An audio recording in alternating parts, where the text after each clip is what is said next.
It's the Playhouse Podcast with Kat and JJ. Believe it. I missed everything. Missed the show? What am I going to do? Check out the Daily Podcast. Hey, fun show to kick off the week, including we all found out about what Dead Dads Club is all about. And just because Kat watches Love on the Spectrum, we're learning new things every day. If you don't know what it is, you got to catch it in the podcast. Coming up in a couple seconds. Here we go. Bingo! How fun! Last week, someone lost an eye at bingo. Bingo! Bingo what bingo? Bingo! Bingo! All right, phone lines are lit, but are the people listening, or at least calling, somebody listening who? Who has fainted in public? So this wasn't a real faint, but this guy who serves at a restaurant, he forgot to put this massive party's order in. So 30 minutes later, he goes to check on it, and they were like, you never sent anything in. And so he went back to the table and told them that he went to go put their order in, and then he fainted because he hadn't eaten all day. I'm like, sir, I am so sorry, but back there I was putting in your order, and I fainted. The moms at the table were like, honey, are you okay? I'm like, I just haven't had time to eat or drink anything. I've been working all day. I drop off their food 25 minutes later. They're literally all clapping. Paisley is like worshiping me. They tipped us $400. Always lie. This guy's a trip. There you go. Don't always lie. That's horrible advice. But you ended up fainting. I remember I was at the grocery store, and it was right after my very first surgery. And so Liam was really young. He was like maybe a few months old.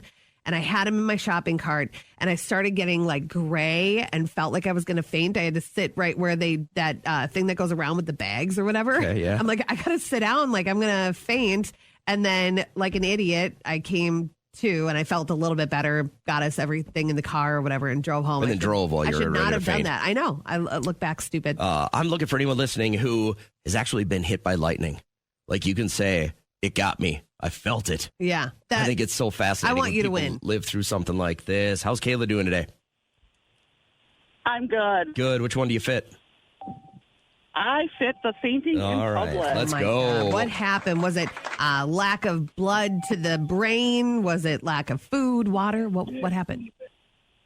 You know, I don't even know to this day. I was actually about 6 months pregnant with scary. my middle child. Yeah, and I was working and helping customers at a bank, and all of a sudden I went down. Thankfully, I didn't hit my head, though. Just lights out. How long were you out? I don't exactly know, but I went to the hospital, and they ended up doing a bunch of tests to make sure everything was all good. And Yeah, it's scary with a baby. I still don't even know. And that's the only time it's ever happened to you. No, actually, then with my third child, it happened again to me. So you're a pregnant fainter. Outside of that, though, nothing? I guess. Yeah, no, nothing. That was That's it. crazy. I ate and everything. And you really asked weird. your doctor about it, and they didn't have any answers for you? No, they checked my heart. They checked my blood sugar, everything. It was really, really weird. You're like one of those goats, but when you're pregnant. And nobody's screaming at you. Thanks, Kayla. I appreciate it. I hope you have a great morning. Sarah's online, too. Good morning, Sarah. How you doing?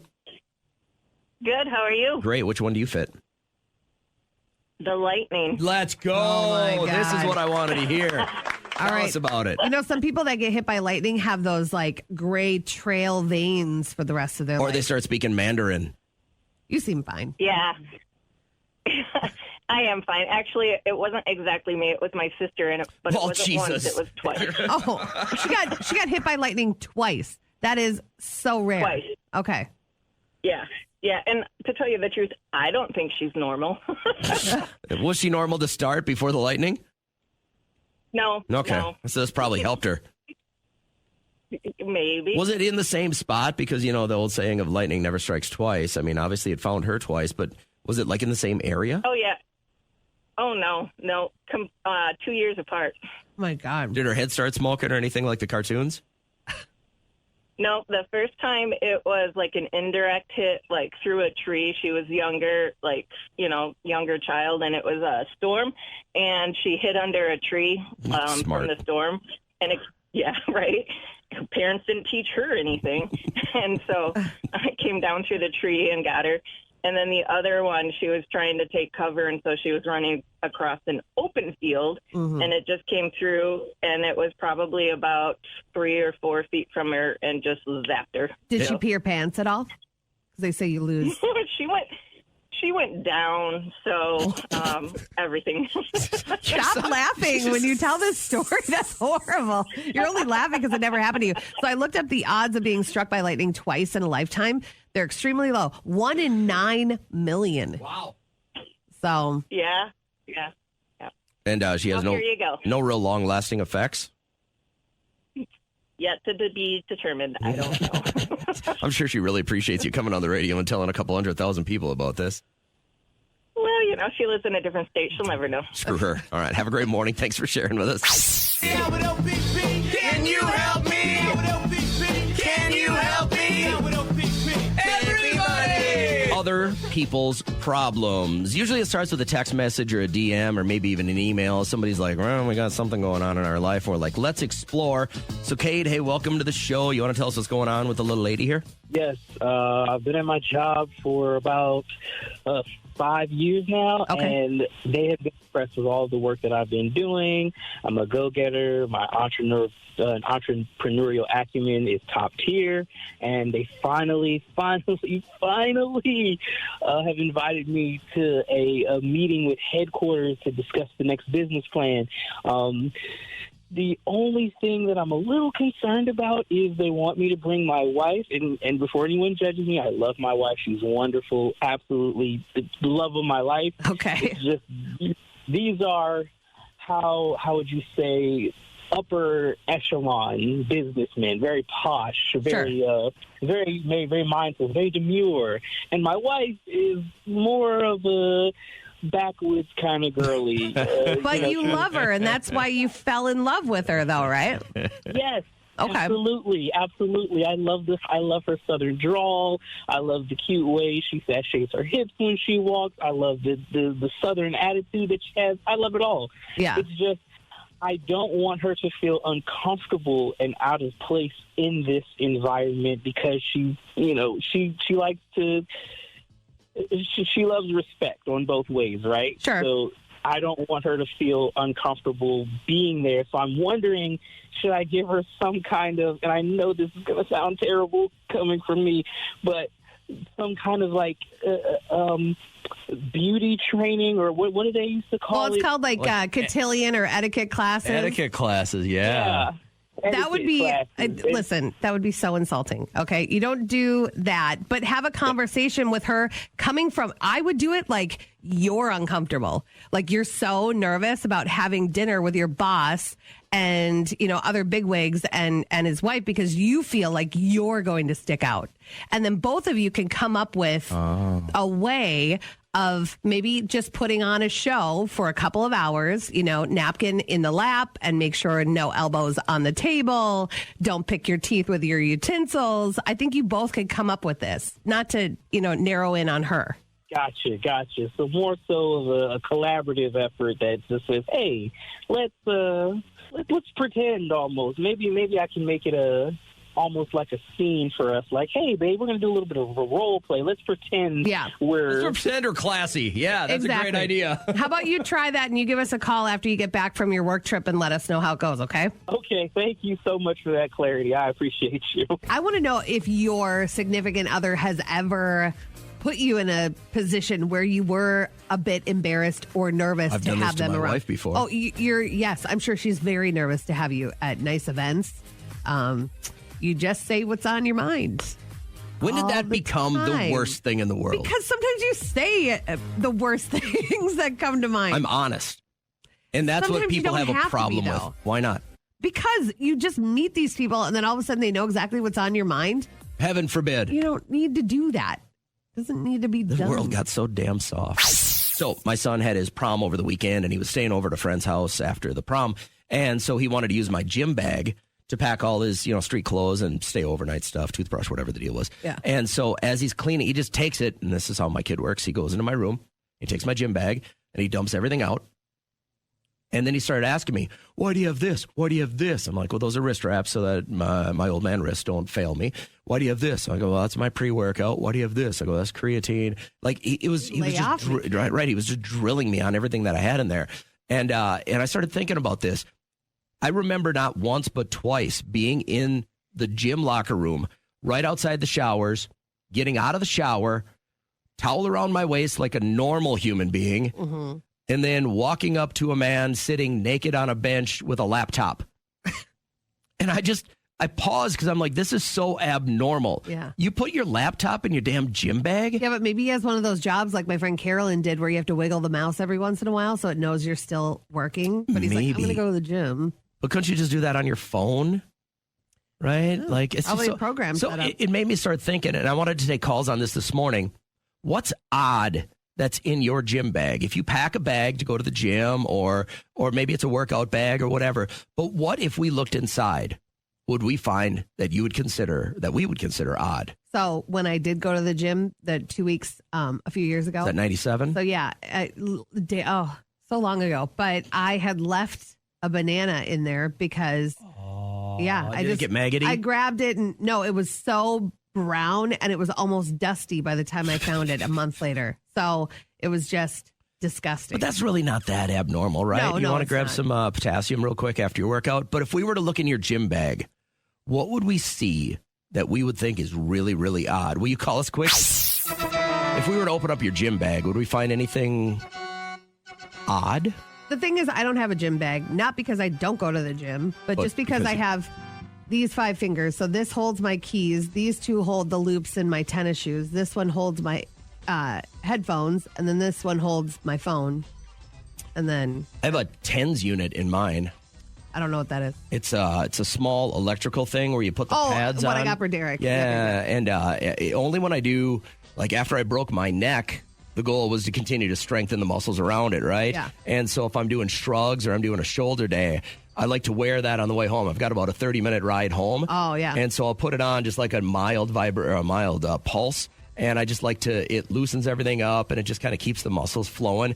But my son had emptied my gym bag to go to his prom over the weekend, like put all his overnight stuff in. He kept asking, what's this? What's this? What's this? And I'm like, you're 17. You should know what everything in a gym bag is by now. But if we open your gym bag, what would we find that's a little bit odd? Charlie, I appreciate you joining the show. What's in your bag? Oh, in my gym bag, you guys are getting a little personal, but there's some crazy things in my gym bag. My God, I got some tissues here.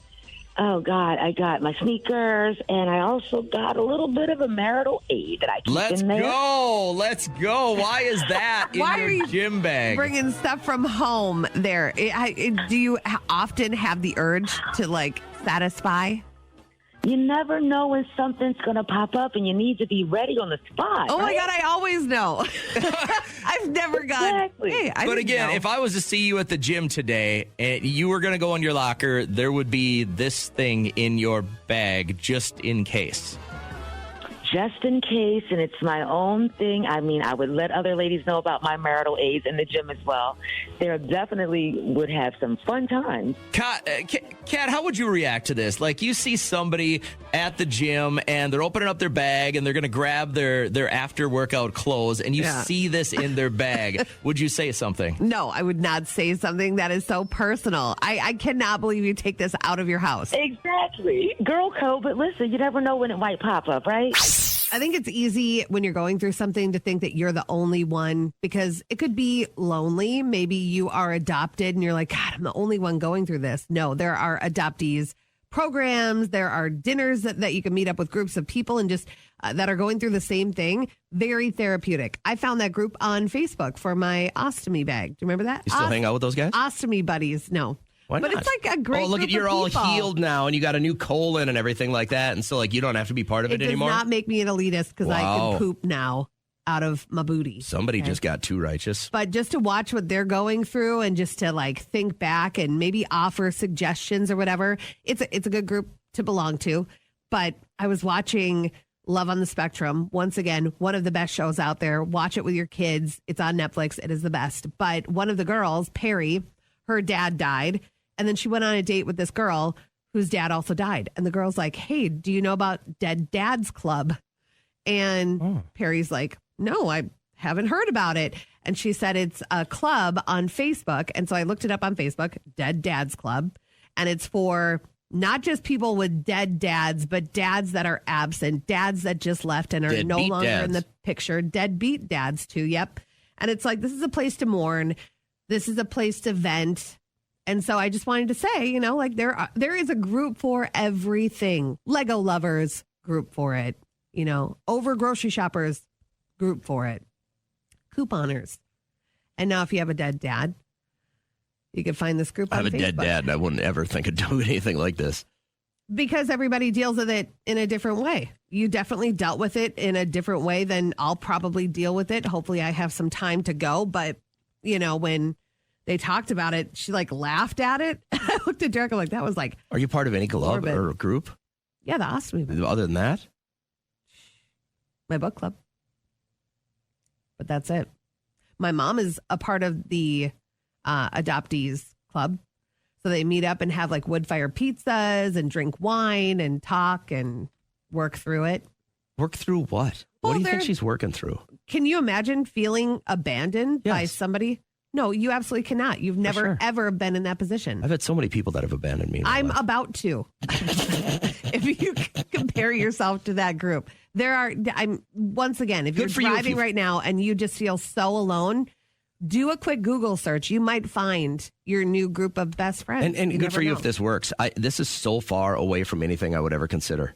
Maybe it was just the way I was brought up. It absolutely is. But me telling my problems to someone else seems like, and I know people are going to get pissed about this, but it seems like the most giant waste of my time. But you know what? What's weird is that you and Tanya were brought up in the same household by the same people. Oh, and she's a lunatic. And she would totally go to groups like this. Oh, sure. To meet up with like-minded people, and there's nothing wrong with it. And your face right now is doing something. I just don't understand it. Something wrong with it. I clearly don't get it. And that's okay. That's your way of processing and dealing with stuff. You don't need to talk to anybody about it. But some people do. I think it's awkward to dump your problems on someone else. People get paid so much money. I know, and they're great at it. Listen to your problems and help you through it. How are they going to help me? Listen, if I sat down in front, riddle. If I sat down on your couch, what would you do besides leave the room? That's part of it. Is I don't want to burden someone else with this crap. I mean, you're going to figure me out. But that's Get their the hell job. out of here. They are trained to find out what triggers and what can help you. Some people don't have that self-soothe chip in their Find body. me one shrink that can eliminate every dumb person off the planet. $500 an hour. I'll go give it to you. Until then, until then, that's my trigger. If you're a bumbling idiot, you're my trigger. Help me, save me, fix me. You're just, when you talk like this, it makes you sound like you are just so perfect. Oh, by far, not even close. You couldn't be farther from it. More perfect than most people, you're just so but not judgy. even close.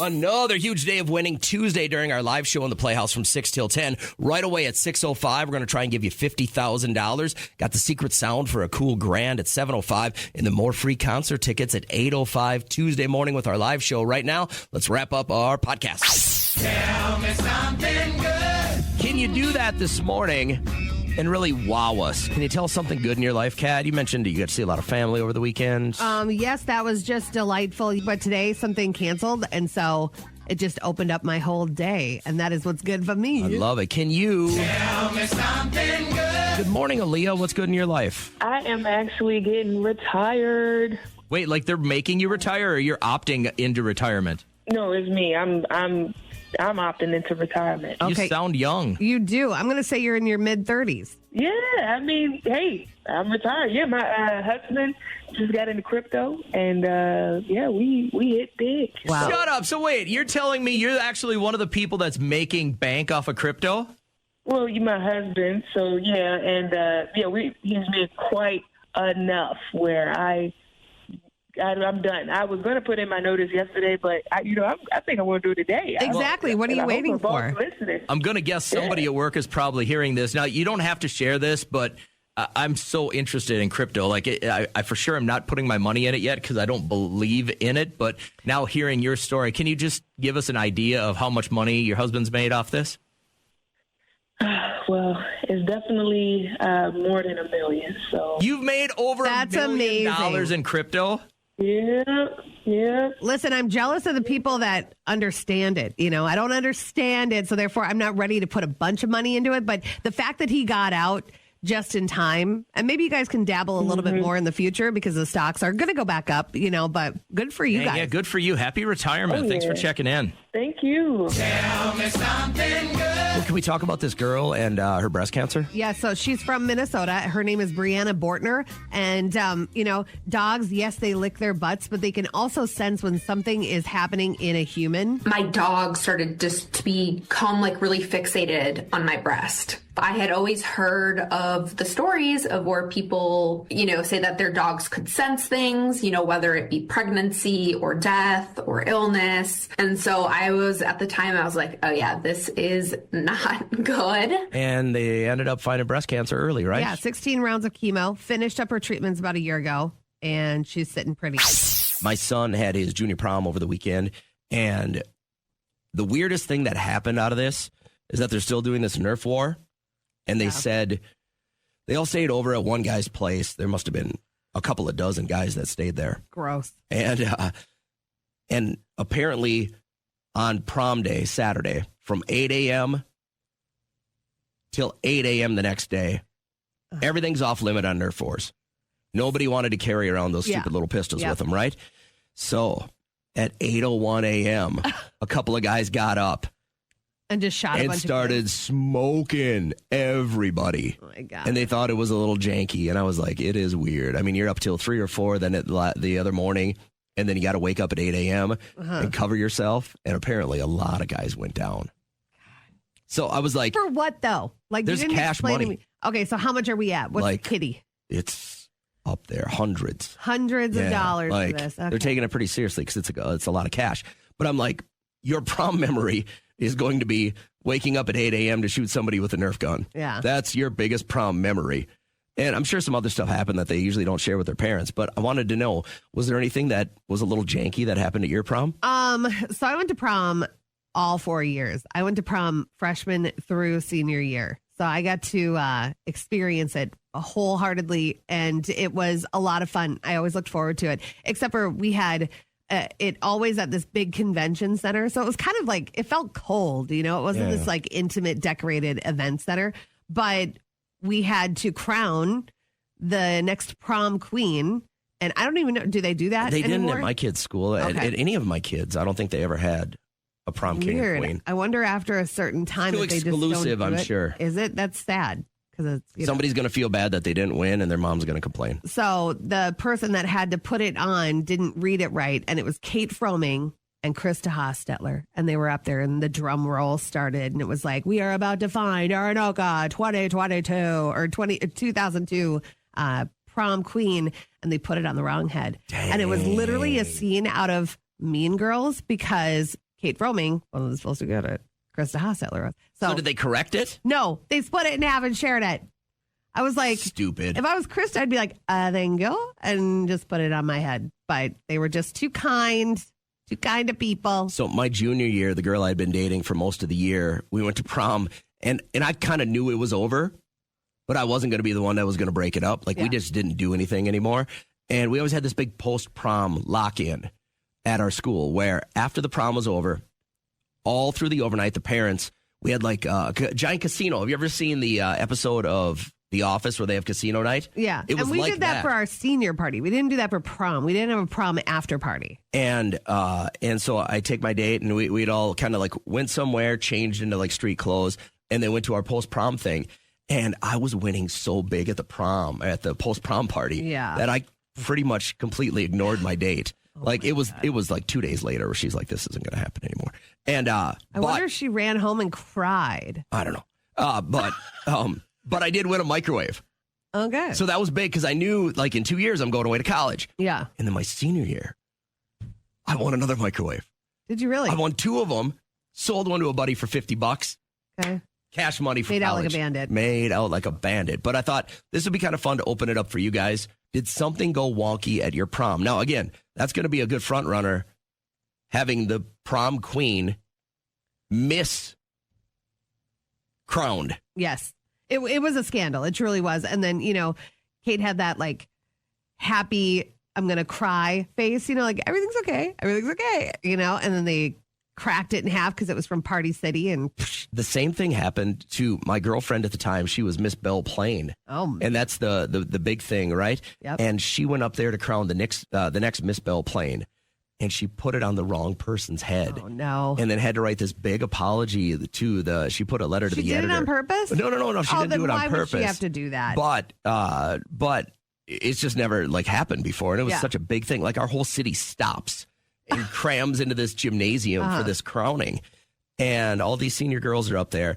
And she crowned the senior girl that I think was probably not like the most popular, but people were kind of rooting for. She was really the underdog. Yeah. But it was supposed to go to like the really popular girl. And she put it on the wrong girl's head. And it broke her heart. She had to write this big letter to the editor where she called herself a dunderhead and stuff like that. That's so sad that she felt she had to do that. It was a mistake. It was a travesty. I mean, and people still talk about it in my hometown. And this was decades ago. So did anything really funky happen at your prom? If so, we got to hear about it. So Kat had mentioned to me the other day that she can't really get anything in the back of her vehicle anymore because she's just got a bunch of crap that she's been trying to donate for a couple of months. So I've had this baby shower stuff in the back of my car forever just because I wanted to be packed and ready to go. So that's out of there.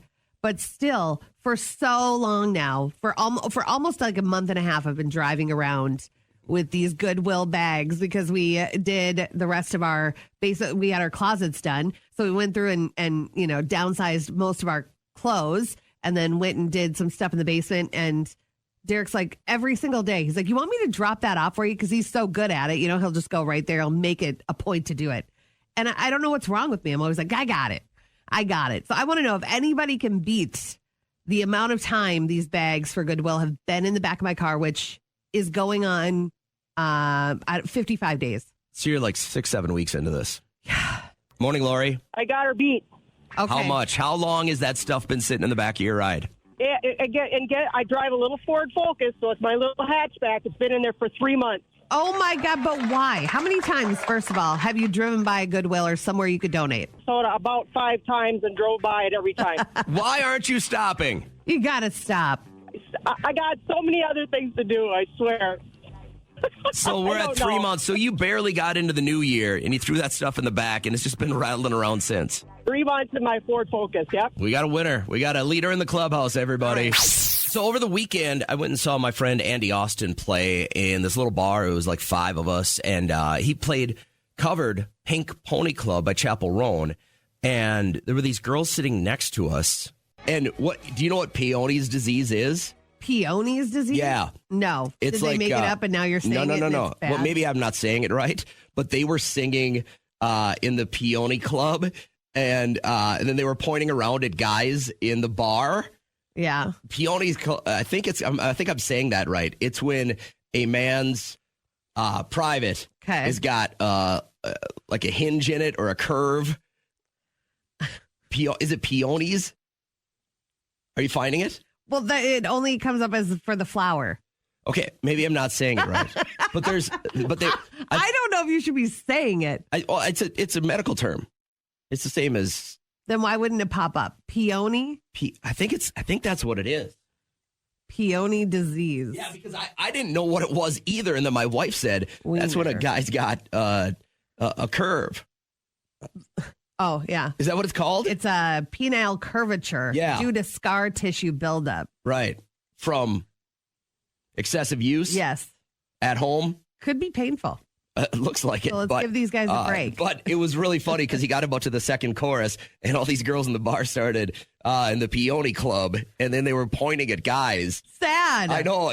But they were having a great time. Like they were maybe. If guys did that to girls around the bar and like made fun of the different size breasts or like, it says this really takes a toll on a man's self-esteem. Well, of course it would. I mean, if you're making a left turn every time you... What if you got to tilt tilt your body to take a whiz? Get yourself in the face on accident. Yeah. Get the guy's shoes next to you. It's all bad news, man. God, I think I was having a bad day. I was like, what are they saying? And then my wife goes, this one is bent. And I go, oh my God, really? And I thought it was funny. Because you don't have it. It's not funny for people that have it. Call now if you have it. So when I only have one child, so I didn't it was a crash course. Once you have to start thinking about pre-K and when should I put them into kindergarten if they have a summer birthday. Parents stress out about that way too much. But the thing is, it just kind of all falls together for you. You know, you'll start to get those community education pamphlets in the mail. It's like they time it for when your kids are a certain age. But I was reading about the one thing that all teachers say kids should know before they start kindergarten. What do you think it is? Probably knowing how to go to the bathroom. Well, yeah, I mean, being potty trained, I think would be the big one. But the other one I would think would be to know where you live. To know where you live. Is that a big one? Like, do you know your address? I think mom's phone number is most important, or a parent's phone number. Like I had Liam sing it, you know, when he was like 4 or 5 years old. Oh, you put it to music. So all of Target, all of Walmart knew my phone number because he would just walk and sing it, and that's okay. But teachers say that the number one thing kids should know before kindergarten is the word no. And what it means. If a teacher says no, then that's it. You know, hey, can I climb the walls? No. Can I eat this glue? No. But also when they're communicating with other kids. No means no. Yeah, that's no a good idea. No is a full sentence. And that's what, you know, the wise Olsen twins once taught me, and their parents taught them, was no is a full answer. That is a full sentence. If somebody asks you to do something and you are not comfortable with it, it's no. And that's until you get into the corporate world, because you know how many times people have come into my office and asked something, and I just go, no. They need an explanation. That, yeah. And so it works until you're about 9, and then people start needing explanations. Well, teachers say that if a kid doesn't understand no, they're basically unteachable. So this is your job from 1 to 5, 1 to 4, to make sure that you're working in the word no, explaining what it means in certain situations. But has your kid got to the point yet? He's almost 13, where you say no to something, and then they just will argue. Well, he used to never question why I would say no. And now it's like he's wondering why. And then I say, because, and then I'll look at him, and then he wants to know, no, that's not the answer. Well, here's what's next. They will forego the why, and they will just tell you why it should be. Yeah. Or they'll give you an alternative to it. Mm-hmm. Can I stay out till midnight? No. Why? Nope. The why goes, no. Okay, well, how about 11:45? Oh. And they'll start negotiating. They'll start negotiating. Mm-hmm. And then you shove them off to college, and then they come home and they speak differently. Like they understand what no means. Yeah. Like now my daughter will come home, she'll ask for something, I'll go, no. She'll go, okay. Okay. Like she gets it. Yeah. Good. But there's it's that roller coaster ride that you there's about 8 years there where you have to become a renegotiator. And that's why I was always like, man, I wish I would have stayed in law school. Like I'd have been a lot better at this. Yeah. But I just go, all right, ask your mom. So there you go. This is your job. This is your job to make a teacher's job easier and tell your kid I've already got the easiest job in the world besides being a mother. You guys, he can't even stop smiling. I got to tell people you're joking or you will get beat up.